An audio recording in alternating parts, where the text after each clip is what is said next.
선거운동 기간 첫 주말을 앞둔 가운데 국민의힘에서는 윤석열 전 대통령의 탈당 여부를 두고 여전히 온도차를 보이고 있습니다. 네, 전국 상황 두 분과 짚어봅니다. 이종근 시사평론가, 서용주 맥 정치사회 연구소장과 함께합니다. 어서 오세요. 네, 안녕하세요.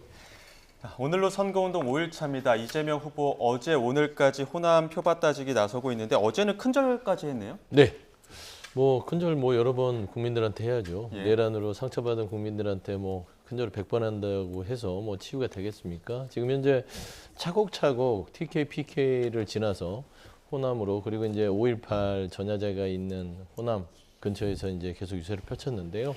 지금 사실상 이재명 후보의 선거는 순탄하게 가고 있다라고 평가할 수 있고요. 다만 이재명 후보는 기본만 하더라도 국민의힘의 지금 자중질환으로 득표가 저절로 되고 있다라는 측면에서는 조금 더 여유롭고 민생에 집중할 수 있는, 그리고 이제 중도 보수의 확장 전략을 좀 편안하게 구사할 수 있는 그런 상황인 것 같습니다. 예, 그리고 김문수 후보는 일단 수도권 돌고 충청 지역으로 내려가서 이제 중원 민심을 좀 다지는 것 같고, 이준석 후보도 수도권을 도는데 그리고 충청까지 도는데 단국대 천안 캠퍼스에서 오늘도 학식 먹기 캠페인 이어가더라고요. 네, 그렇습니다. 윤석 후보 이야기부터 하면 예. 지금 선거에서 양대 정당 이외에 제3정당이 나오는 거는 세 가지 케이스입니다. 하나는 뭐냐면 이념 정당, 예를 들어서 민노당이나 정의당이나 이렇게 가치라든지 이념을 표방을 해서 양대 정당과 차별화하는 정당이 있을 수 있고, 또 하나는 지역 정당입니다. 양대 정당이 우리 아시다시피 호남 기반으로 한 정당과 영남 기반으로 한 정당이 있지 않습니까? 그러면 우리나라 같은 경우 충청을 기반으로 한 정당이 제3정당이었어요. 자유선진당 등. 이 두 가지 케이스가 주로 이제 제3정당으로서 하나의 어느 정도의 지분이 있는데, 또 한 가지 마지막 케이스가 인물정당입니다. 그러니까 어떤 경선이라든지 또는 총선이라든지 이런 거를 어느 정당에서 거치다가 나는 그걸 수락할 수 없어, 승복할 수 없어 하고 경선하기 전에 나와서 당을 만드는, 이를테면 민주당의 이인재 후보 같은 경우 노무현 후보에게 처음에 한두 번 치자 나와서 당을 만들고 선거에 뛰어들지 않습니까? 그러면 이준석 후보는 어느 케이스일까요? 저는 세 번째라고 봅니다.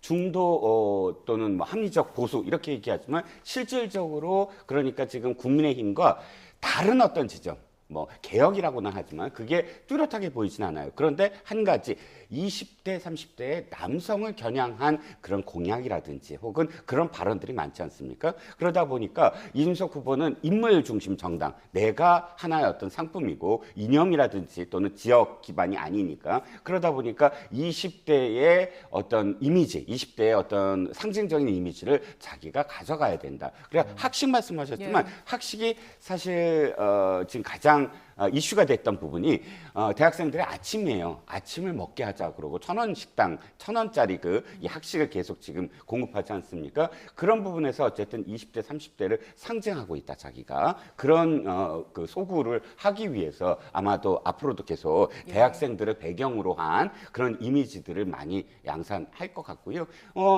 지금 영호남을 다 도른 후보들이 가장 공을 들여야 될 게 충청이거든요. 김문수 후보는 사실 지난번에 윤석열 후보가 충청에서 엄청나게 지지를 얻었거든요. 충북을 잡으면 전국을 잡을 수 있다. 이 얘기가 충북이 언제나 맞췄어요. 충북에서 1위를 한 그 후보가 전국에서 1위를 하니까 충청권은 아마도 며칠을 더 있어도 아깝지 않을 만큼 아마 많은 어떤 노력을 기울일 것으로 보입니다. 예, 지금 대선은 20일째 남지 않았는데 국민의힘이 윤 전 대통령 탈당 여부를 두고 굉장히 시끄러운 모습입니다. 김용태 비대위원장과 김문수 후보의 어떤 입장이 좀 엇박자가 있는데 두 사람의 의견 들어보겠습니다. 대통령의 탈당 문제는 제 생각은 우리 윤석열 대통령께서 판단할 문제이지, 제가 대통령 후보로 나선 사람이 탈당하십시오, 또 탈당하지 마십시오, 이런 이야기를 하는 것은 적절하지 않은 일이라고 생각합니다. 최대한 빠른 시일 안에 대통령을 찾아뵙고 말씀드리겠습니다. 당과 대선 승리를 위해 결단해 주실 것을 요청드리겠습니다.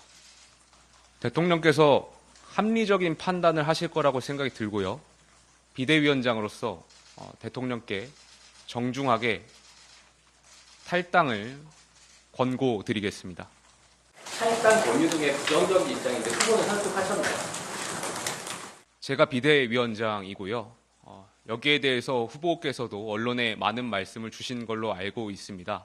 국민 여러분들께 성찰하는 보수 그리고 오만한 진보의 싸움을 보여드리기 위해서 대통령께서 먼저 결단해 주셔야 된다고 생각합니다.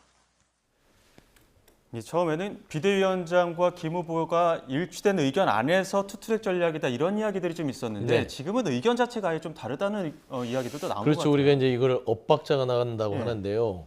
근데 이거는 박자도 엇박자고요. 음정도 안 맞습니다. 음정 박자 안 맞으면 참 듣기가 거북하죠.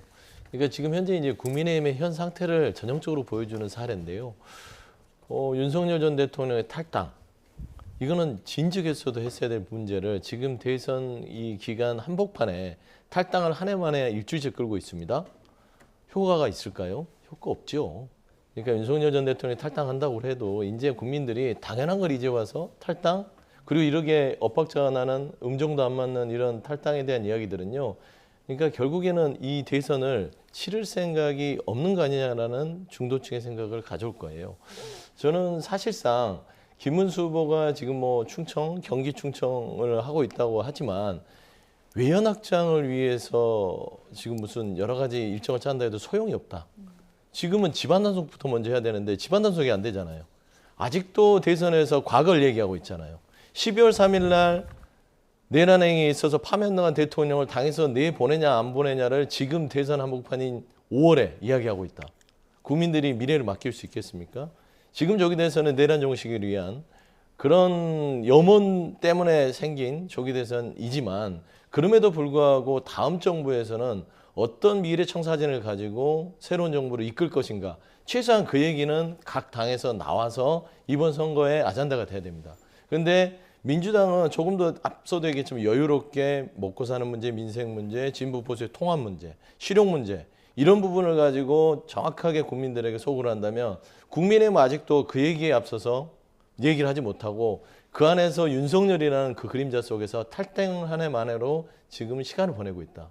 라는 측면에서는 김용태 비대위원장의 일성이 맞으나 김문수 후보가 결정하지 않으면 어떻게 이걸 하겠습니까? 근데 제가 앞서도 우리가 자료 화면에서 봤지만 김문수 후보는 그럴 마음이 없어요.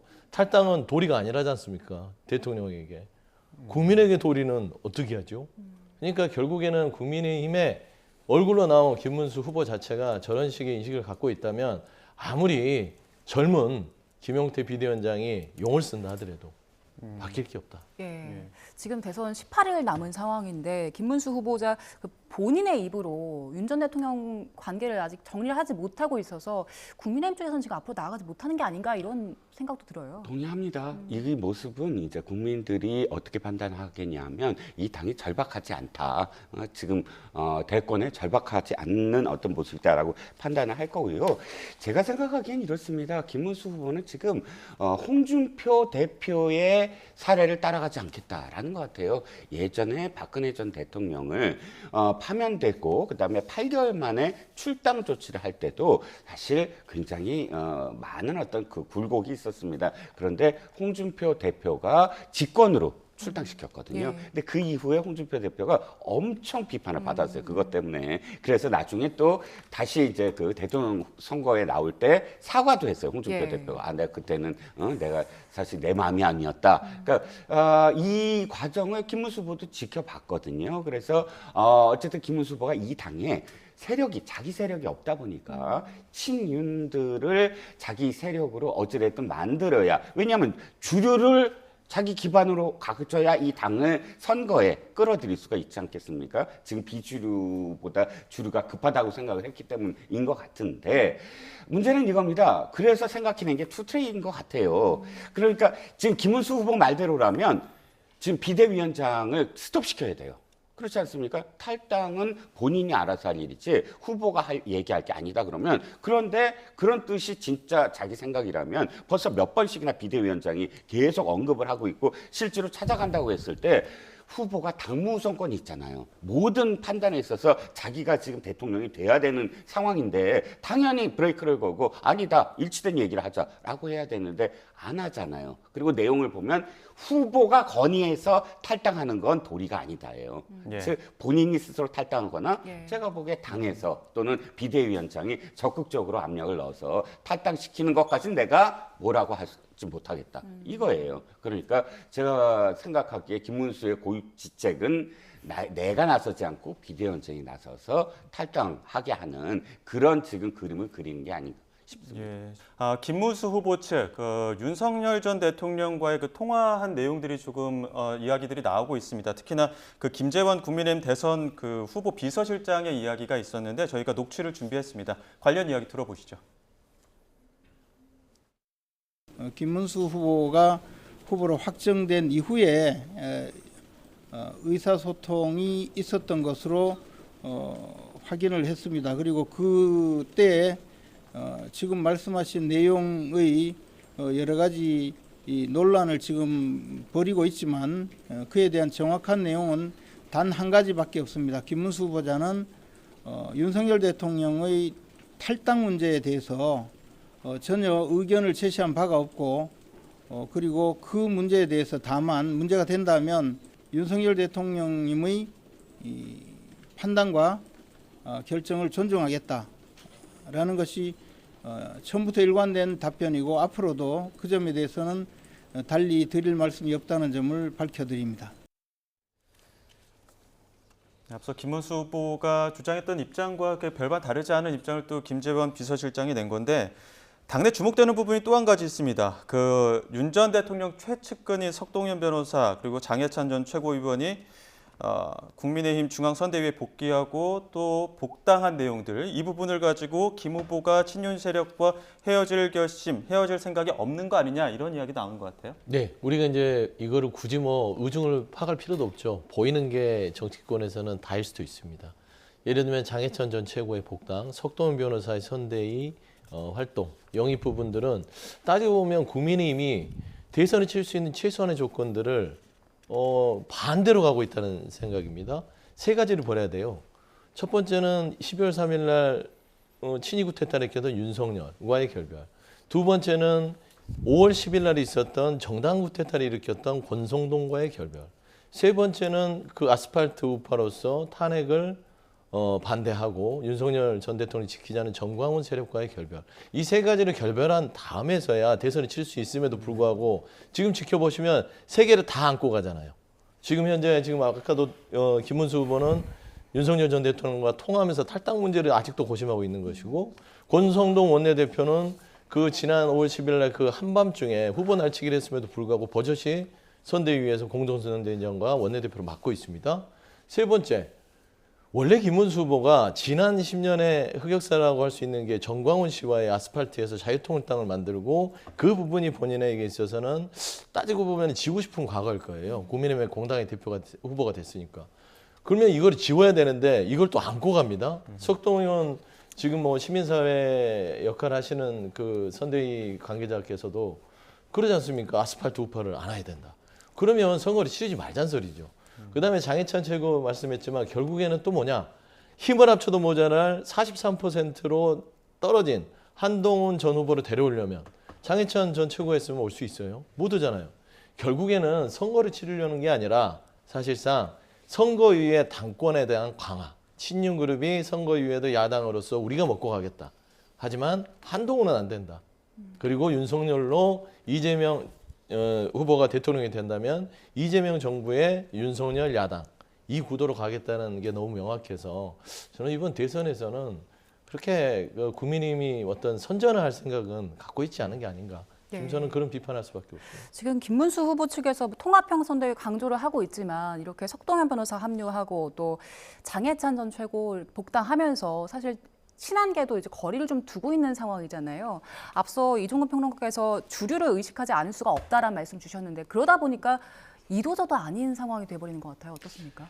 그렇지요. 그런데 워낙에 지금 뒤지고 있다고 보니까 지금 맹추격을 하고 있습니다. 물론 추세선은 좀 오르고 있다라고 캠프는 판단하고 있는 것 같은데 지금의 상황에서 아마도 이 고사성어를 떠올릴 것 같아요. 사마천의 사기에 나오는 이야기인데 진시황에게 사람들이 그랬습니다. 아, 이 사람은 안 돼요. 이 사람은 안 돼요. 다 배제하세요 했더니 그 당시에 이사라는 신하가 이렇게 얘기합니다. 태산도 한 줌의 흙을 아끼지 않아서 다 모아서 태산이 될 수가 있었다. 즉 선거판에서는 다 플러스 어떻게든 모아서 내 편을 모아서 지금 이겨야 되는 게 아니냐라는 뜻으로 이사가 이야기합니다.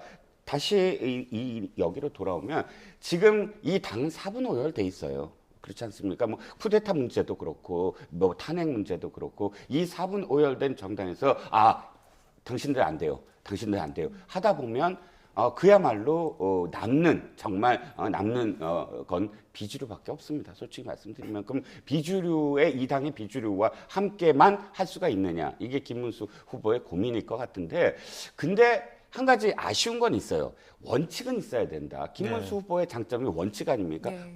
옳다고 생각하는 것에 대해서 옳고 그름에 대해서 뚜렷하고 그 뚜렷함에 대해서 양보하지 않음. 이게 이제 김문수 후보의 그 원칙이라면 새 그런 지금 그 논란이 되고 있는 사람들은 원칙적으로도 사실은 배제돼야 될 부분들이 있어요. 장해찬 전 최고위원 같은 경우는 지금 허위 사실 그 허위 학력 기재로 인해서 항소심에서 피선거권 박탈 벌금형이 나왔거든요. 이제 대법에서 확정 판결만 남은 상태인데 그런 지금 그 상황 피선거권이 박탈될 지경에 있는 사람을 굳이 이 시점에서 지금 복당시킨다 이런 것들은 김문수 후보의 그 원칙에 어긋나는 거 아닙니까? 충분히 이런 어떤 근거들이 있는데도 불구하고 무조건 다 합치자 하는 것도 앵커님 말씀처럼 그런 비판의 여지가 있을 수 있을 것 같아요. 그 윤 전 대통령 탈당 문제 관련해서 그 김용태 비대위원장이 조만간 윤 전 대통령 찾아가겠다. 네. 주말까지는 매듭 짓겠다. 아니면 당원 당규 개정하는 방안도 검토하겠다 했는데 네.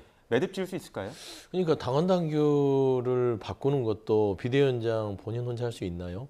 친윤그룹들, 그다음에 권성동 원내대표가 나름대로 도와줘야 가능한 겁니다.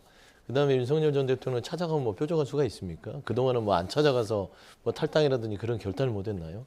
결국에는 윤석열 전 대통령한테 선의를 기대하는 것들 이 자체가 너무 아니하다는 겁니다. 지금 선거가 5일이 지났고요. 18일밖에 안 남았어요. 언제 가서 탈당을 하고 선거 끝나고 나서 탈당은 뭐 할 겁니까? 그렇기 때문에 결국에는 탈당의 효과가 없다고 하는 것은 국민의 의지가 안 보여요. 왜냐하면 윤석열 전 대통령은 마땅히 탈당을 해야 됨에도 불구하고 그 뭐 감나무에서 감 떨어지듯이 기다리는 걸 국민들이 얼마나 답답하겠습니까? 출당이나 제명이라는 조치를 해야만 의지가 있구나. 뭔가 이 비상계엄의 불법계엄의 내란과 절연하려는 의지가 있구나. 이걸 보여줘야 되는데 뭐 탈당하면 뭐 할 겁니까? 라고 제가 얘기하는 것이고 사실상 지금 국민의힘은 윤석열 전 대통령의 대리전을 치르고 있다라고 해도 이제는 변명을 할 수가 없어요. 저는 그런 부분에 있어서는 저는 좀 뭐 김용태 비대위원장 고군분투를 하고 있는 것 같다. 하지만 결국에는 그냥 그 공허한 메시지로 끝날 가능성이 크고요. 윤석열 전 대통령 탈당할 이유가 없습니다. 예. 정확한 게 본인의 이득이 안 되니까요. 본인 지금 재판받고 있죠. 내란 우두머리 혐의로. 본인 배우자 지금 수사받으려고 하고 있죠. 소환통보 받았죠. 이 두 가지를 보호할 수 있는 가장 큰 보호막은요. 국민의힘이 있는 거예요. 그가 필요한 거는 본인을 위해서 국민의힘이 필요한 것이지 국민의힘의 보수 정신을 지키기 위해서 있는 게 아니다라는 점에서는 그런 선의를 좀 제대로 파악했으면 좋겠다. 네, 윤석열 전 대통령이 이제 본인의 자진 탈당의 뜻을 밝히지 않고 있는 상황에서 국민의힘 안에서도 윤 전 대통령 탈당을 요구하는 목소리가 확산하고 있는데요. 그 목소리 들어보고 오겠습니다. 윤석열 대통령 자진 탈당 권고 및 계엄에 대한 당의 책임 표명과 그리고 대국민 사과를 제안합니다. 당의 미래와 보수의 재건을 위해서 오늘 중으로 윤석열 대통령에게 자진 탈당을 권고할 것을 제안합니다. 국민들을 대신 배반했던 대통령이 파면을 당했습니다. 그럼 우리 당에 심각한 영향, 나쁜 영향을 끼쳤죠. 예, 그렇다면은 파면당한 대통령을 거들어 1호 당원으로 둔다면은 그 선거를 하지 말자는 거하고 똑같거든요.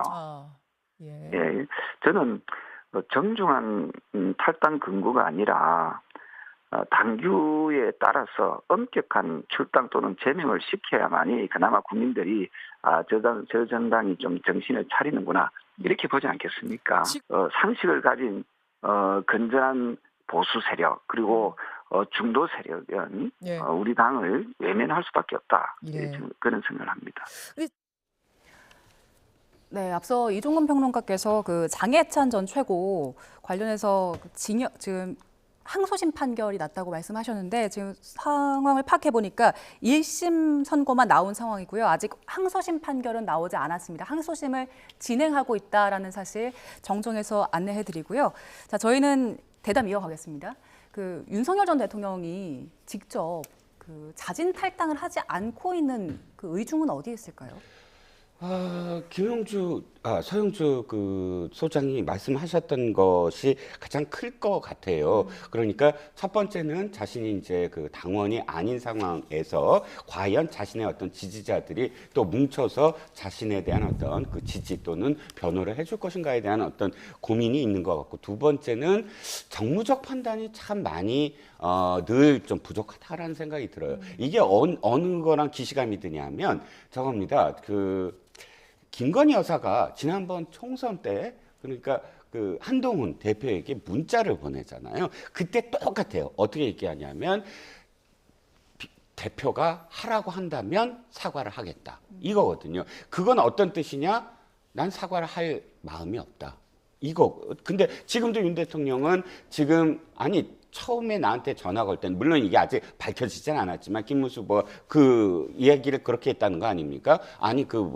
탈당하지 말라라는 뉘앙스로 처음에 후보 확정된 다음에 YTN 단독 기사를 보면, 그런데 지금에 와서 지금 김용태 비대위원장이 탈당하라고 이렇게 이야기하는 건 김 후보의 마음이냐, 김 후보의 생각을 밝혀다오라는 게 김 후보가 얘기하면 내가 탈당을 생각하겠다라는 뜻으로 들려요. 그러니까 그것을 고집하고 있는데, 저는 도리어 여기서 정무적 판단을 한다면 이 당이 승리를 해야 사실은 자신한테도 유리한 겁니다. 근데 거꾸로 이 당의 승리보다 나의 안위가 중요해라고 한다면, 죽으려고 한다면 사는 것이고 살려고 하면 죽는 것이거든요. 그러니까 지금 앞뒤가 다르다. 자기가 사실은 더 적극적으로 이 당이 승리하게끔 자신을 던져야 되고 희생을 해야 된다.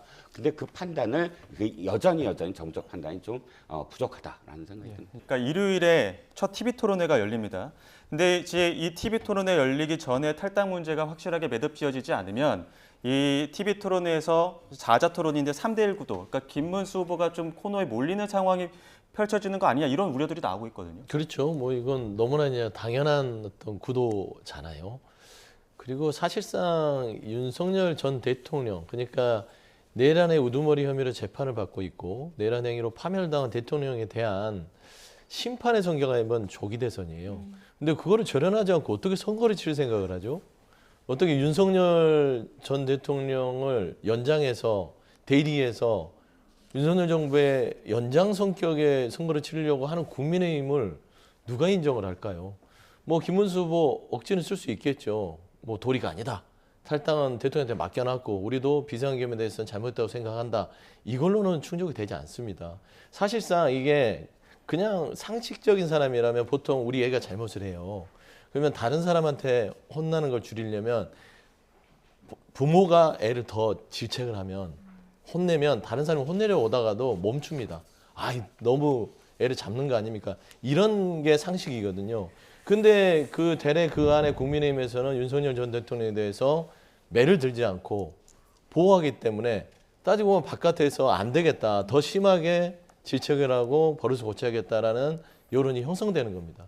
라는 차원에서는 TV 토론에서는 아마 김문수 후보에게 난타를 하겠으나 김문수 후보 입장 아시잖아요. 그냥 똑같은 말 반복하고 그냥 무시 전략으로 가겠으나 5월 18일 날 있을 첫 TV 토론, 저는 거의 기대할 수 있는 득점 포인트가 없다. 좀 그렇게 좀 보입니다. 네, 윤석열 전 대통령의 그 지지층 결집 발언이 국민의힘 대선 후보에게 어떤 영향을 줄지 그에 관련된 여론조사도 있었는데요. 국민의힘 후보에게 부정적인 영향을 미칠 것이다, 이런 여론이 53%로 과반이 나왔거든요. 네네. 김문수 후보 측에서도 이런 상황을 잘 읽고는 있을 것 같은데 그렇죠. 그 18일 토론회 전에 김문수 후보가 이런 상황 고려해서 오늘 내일 중으로 조금 달라진 입장을 내놓을 가능성도 조금이나마 있을까요? 글쎄요. 지금 이 여론조사는 사실은 지지 여부가 아니라 예. 정확하게 어떤 상황을 분석하고 판단하는 여론조사예요. 즉 영향을 줄 것인가 안 줄 것인가. 근데 영향을 준다는 게 벌써 저렇게 나왔다는 건 바로 민주당이 구도를 가져가는 게 윤석열 대 이재명이거든요. 사실 국민의힘은 김문수 대 이재명이 돼야 되지 않겠습니까? 그런데 윤석열 대통령이 탈당을 하지 아니하고 또 가장 중요한 게 이 선거 기간 동안 재판이 계속 열린다는 거예요. 내란 음모 사건과 관련해서. 그럼 재판 열릴 때마다 지금 그 군인들이 증언을 하고 그게 이제 대서특필 되지 않습니까? 그렇다면 당연히 절연을 해야 된다라고 김문수 후보도 생각을 할 텐데, 근데 김문수 후보의 스타일을 봤을 때 자신이 이야기한 것을 다시 번복한다거나 하지 않아요. 그냥 끝까지 밀어붙입니다. 그러니까 여기서 지금 바라볼 수 있는 건 그 흔한 연판장은 왜 안 돌릴까요? 제 이 당에서 언제나 연판장 뭐 정치를 하지 않습니까? 네. 한덕수 총리 때도 연판장 돌리려고 했고, 뭐 나경원 저출산 부위원장 내려오게 하는 것도 연판장으로 가능하지 않았습니까? 그런데 저는 도리어 적극적으로 활용해야 된다. 아니 진짜 친윤들이 뭐 그 정무적 판단이 있다면 친윤들이 나서서 대통령이 탈당하셔라라고 50명 이상이 만약에 연판장을 돌리고 그 다음에 여기 있는 비대위원장을 비롯해서 전부 다 찾아와서 탈당하십시오라는 진짜 이 탈당의 어떤 명분이나 어떤 서사가 갖춰지면 그제서야 아마 그렇게 결론이 나지 않을까. 김문수 후보가 직접적으로 자신이 이거를 책임져서 나서서 할 가능성은 현재로서는 없어 보입니다. 저희가 그 역대 대통령들 탈당 사례도 좀 정리를 해봤는데 역대 대통령들의 그 탈당 사례들을 보게 되면은 보시는 것처럼 대부분의 전직 대통령들은 자진 탈당을 했고 박근혜 전 대통령만 출당 조치가 됐거든요. 윤 전 대통령은 탈당 혹은 출당 조치까지 갈까요? 출당 조치까지는 가기 힘들 것 같아요. 왜 그러냐면 지금 국민의힘이 하는 걸 보면 아니, 탈당 자체도 저렇게 고민하는데 무슨 출당입니까? 그리고 선대위나 후보의 인식 자체가 그리고 친윤 그룹들이 이 캠프를 장악하고 있는 상황에서 저는 뭐 강제 출당은 생각도 못할 것 같고요. 뭐 탈당 부분도 저는 계속해서 그냥 그 선거 기간에만 오르락내리지 선거 이후에는 또 그대로 유지할 것 같아요. 그래서 저는 따지고 보면 박근혜 전 대통령은 홍준표 전 대구시장이 대표 시절에 강제 출당을 시키고 선거를 치렀던 것으로 알고 있는데 저는 그런 의미에서는 지난 자유한국당의 조치가 맞지요. 최소한 지더라도 국민에 대한 도리이기 때문에. 근데 지금의 국민의힘은 민주적 절차뿐만 아니라 그런 보수에 대한 최소한의 어떤 염치라고 해야 되나요? 그런 부분도 없지 않을까라는 평가를 받을 수밖에 없는 상황 아닌가 그렇게 보입니다. 네. 주제를 좀 바꿔보겠습니다. 이재명 후보 측이 홍준표 전 대구시장에게 차기 정부의 국무총리직을 제안했다 이런 보도들이 나왔는데 양측 모두 사실 무근이라고 부인을 하긴 했는데 관련 이야기 먼저 듣고 오겠습니다. 이재명 후보가 설사 홍준표 전 대표를 모시고 싶다고 하더라도 지금 자리를 제한하고 그럴 계제는 아닙니다. 그렇기 때문에 또 그럴 분도 아니고요. 또 그런 자리 때문에 만약에 넘어온다 그러면 홍준표라는 사람의 살아온 인생도 좀 이렇게 부정당하는 거죠. 제가 볼 때는 나중에 일어날 수가 없으나 지금 그런 거래를 하고 있다. 저는 그렇게는 보고 있지 않습니다. 대선 끝나고 나서의 국정운영 방향에 대한 전략에 서야 그 국정운영 방향의 전략에 따른 인사를 하는 것이지 지금 벌써 뭐 이러저러 내각에 관한 얘기가 오가거나 그런 건 없습니다. 아니 그렇게 되면 선거 못 치르거든요. 네, 지금 우상호 위원장이 말한 것처럼 뭐 벌써부터 내각에 대한 이야기가 나오고 있는 건 아니다.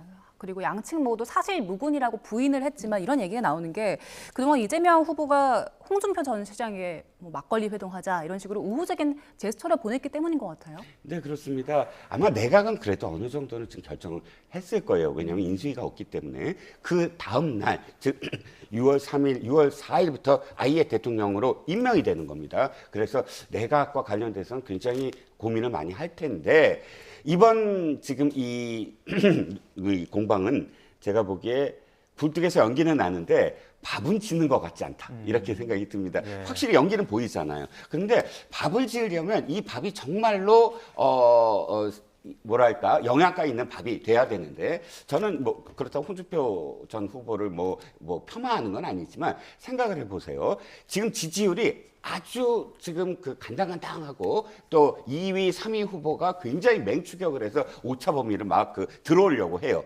그러면 뭐라도 해야 됩니다. 그 중에 하나가 예를 들어서 홍준표 후보 같은 사람을 데려와서 총리를 시킨다거나 캠프에 와서 결정적인 한방 트리거가 될 수가 있거든요. 그런데 지금의 상황은 서 소장님도 오늘 토론에 앞서서 계속 말씀하시는 게 이제 여유 있다, 여유 있게 정책 얘기만 한다. 이 상황에서 굳이 이런 어떤 리스크를 떠안을 수도 있는 부분을 선언을 한다. 그렇게 크게 그 홍준표 후보를 데리고 온다고 해서 큰 어떤 결정적인 어떤 반전이 아니거든요. 그렇기 때문에 굴뚝에서 연기만 나도 좋은 거예요.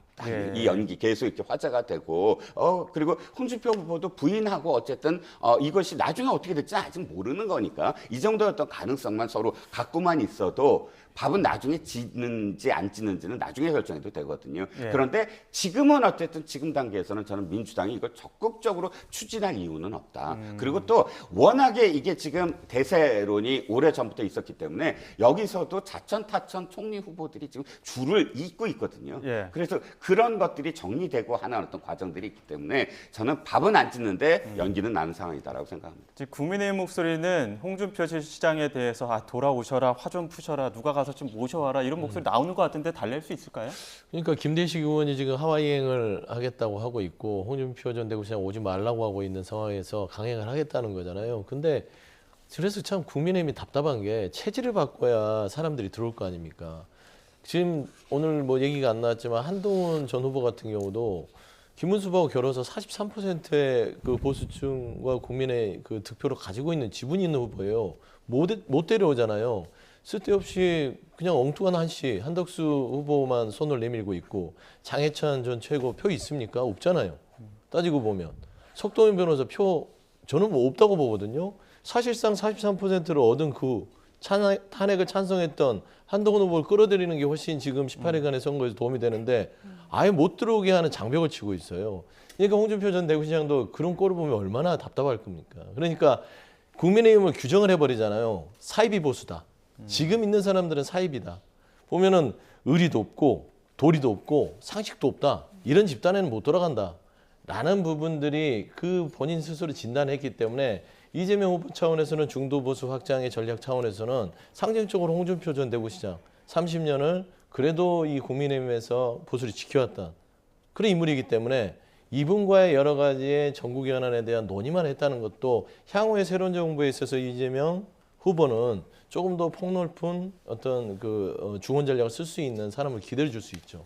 저는 그런 의미에서의 홍준표 전 대구시장과 이재명 후보의 관계를 봐야지 지금 뭐 국무총리를 제안하고 하는 것들 전략상으로 맞지 않고요. 홍준표 전 대구시장도 뭐 국무총리 이런 부분을 가지고 얘기할 계제도 아니다. 지금은 이재명 후보에 대한 러브콜이나 이런 거에 신경 쓰기보다는 홍준표 전 대구시장의 머릿속에는 국민의힘 보면 우라통이 터지는 지금 상황이라서 저는 그 국무총리 제안 부분들은 그냥 그 주변에서의 그냥 해프닝으로 그냥 보시는 게 좋을 것 같습니다. 홍 전 시장이 하와이에 가서도 굉장히 SNS에 활발하게 하고 있는데 일단 대선 끝나면 돌아오겠다라는 얘기를 했고요. 오늘 오전에 페이스북 올린 걸 보니까 국민의힘 향해서 국민의 짐이 된 줄도 모르고 있다. 그리고 대선이 끝나면 기존의 판을 좀 갈아엎고 새 판을 짜야 할 걸로 보인다. 이런 글을 올렸더라고요. 그러면 다시 돌아와서 뭔가 역할을 할 거란 걸 암시한 걸까요? 홍준표 전 시장의 3년 전의 모습이 그대로 보입니다.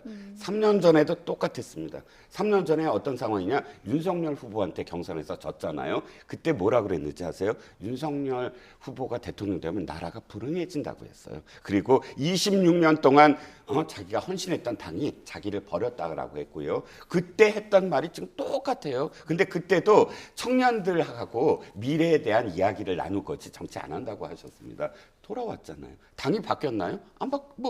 지금 홍준표 후보가 후회하듯이 그 당은 똑같아요, 지금. 근데도 돌아와서 정치했다가 이번에도 경선에 떨어지니까 자기 당에 대해서 저렇게 말씀하시잖아요. 저는 서수장 굉장히 높이 평가하시는데, 홍준표라는 정치인이 늘 되풀이된다. 자기를 중심으로 해서 자기가 떨어지면 무조건 이건 음모예요. 이번에도 다 음모 때문에 자기가 떨어졌다라고 합니다. 일본어를 써서 죄송합니다만 윤석열 대통령을 지칭을 해서 내가 한 X에게 2번이나 내다바이를 당했다. 이렇게 썼어요. 무슨 얘기냐? 지난번에도 윤석열 후보에게 그 술수 사기당했고 이번에도 윤석열 대통령이 뒤에서 자기를 떨어뜨리기 위해서 공작을 했다. 이렇게 표현합니다. 저는 어찌됐든 간에 이 당에서 국회의원도 여러 번 하고 도지사도 하고 시장도 하고 했다고 한다면 또 대통령 후보도 지금 3번이나 나왔잖아요. 그러면 당에서 어찌됐든 특혜를 받은 겁니다. 왜 당원들이 계속 어쨌든 지지를 해주고 성원을 해준 건 그만큼 당에 보답을 해야 되지 않을까요? 근데 자기가 떨어질 때마다 그 당이 나를 버리고 음모고 이렇게 해서 당을 비난을 하는 것이 과연 이 당에서 커서 지금까지 대통령 후보까지 된 그런 그 정치인이 할 소린가라는 생각이 듭니다. 네, 알겠습니다. 여기까지 듣겠습니다. 지금까지 이종근 시사평론가, 서영주 맥정치사회연구소장 두 분과 함께했습니다. 고맙습니다. 고맙습니다.